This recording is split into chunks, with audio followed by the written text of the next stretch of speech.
Hi Year 10. So what I'm going to plan on doing for this term is I'm going to be creating a series of videos which are going to help you to create your holographic printing plate. So I'm going to start off by explaining what a holographic printing plate is, because I feel like if you see the finished product, then you're going to know how to do the earlier stages a little bit better. So at the minute, everyone has done a collage of mechanical objects, and that collage of mechanical objects is then going to be traced. So you're going to trace the section, the most interesting section, onto a piece of tracing paper. You're going to then print that, so photocopy it using the printer onto a white background, and that is then going to be built up using a variety of textured materials. So this is a past example here. If you look quickly, you probably just think it's a load of textures.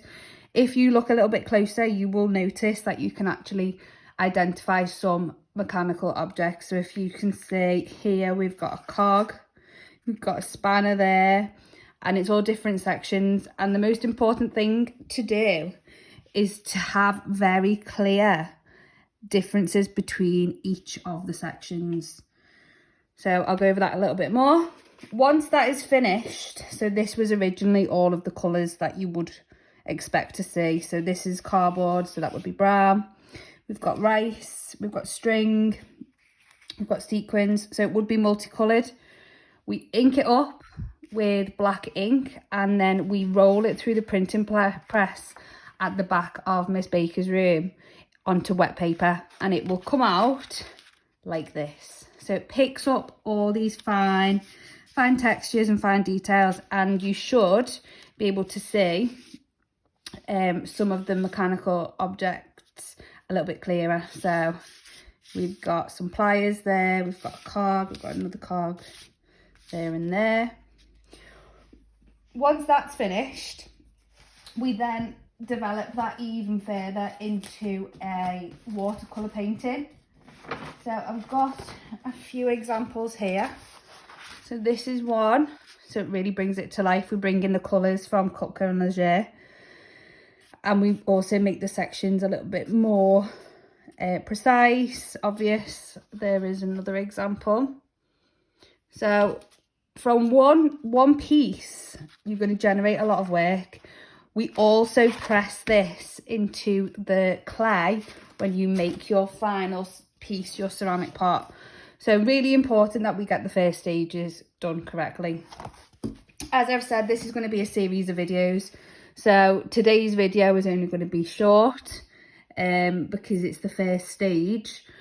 But then I am going to make a series of videos on the YouTube channel which will identify all the different materials that you're going to use. So today will be introduction and trace, and then I will make videos on how to use all the different materials. So we've got string, rice, tissue paper, etc. And you can just click onto those videos and follow them at your own pace. So to get started,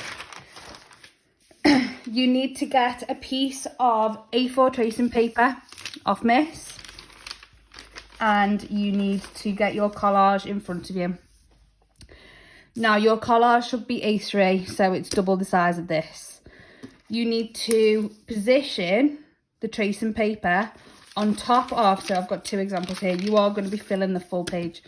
You're going to position it onto the most interesting section of your collage. So what I mean by that is try and think of objects that you can see that are really clear at first glance as a mechanical object.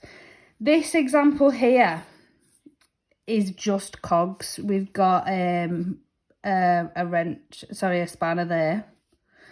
But if you to think about that being produced in textured materials, it could be quite confusing. If you have a look at this example here, we've got cogs, we've got hammers, we've got spanners, so it's a lot more recognizable. So position it. Now you might decide to do it on an angle, That's absolutely fine. You might do it straight in the middle, whatever is the most interesting. Now, there's a few things that you need to take into account. You might not have a section that includes all of the things that you want. So there's a few ways that we can actually cheat and get everything into this one trace. You're going to position it where you think is the best starting point. You are carefully going to trace over all of the details.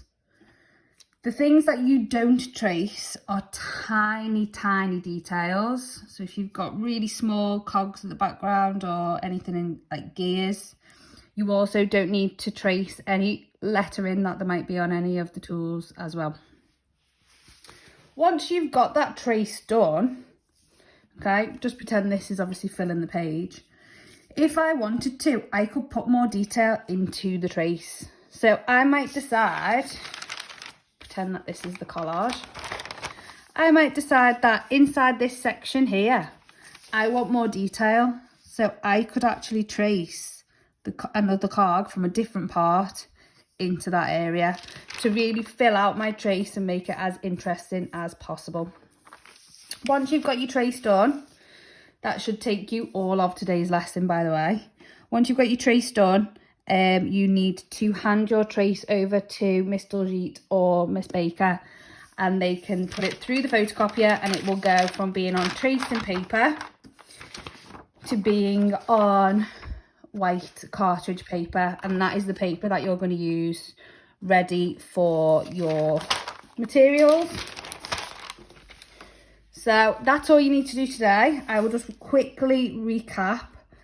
So first of all, collage. Is your collage finished? It should be. If it's not, you need to be coming up at lunchtime or doing that at home because you've had plenty of time. So collage complete. You're going to blue tack a piece of A4 tracing paper on top of the collage, and you are going to trace the most interesting section. You don't have to press really pale and really light pressure when you trace, because it doesn't matter. You can press quite hard. We want the trace to be dark enough to photocopy, so anything lighter than those two. This one is actually the better one, so you can press hard, but just make sure it's accurate. You don't need to trace tiny, tiny details, and you don't need to trace lettering. As soon as you're finished, hand it over to Miss. She can just double check that you've filled the A4 page and you've got as much detail in as you can, and she will photocopy it onto white printer paper ready for you to start the next videos. Miss Baker has brought in a bag of rice, so that's going to be the next video that I'm going to do. I would recommend that you do the rice or you do the string lesson next.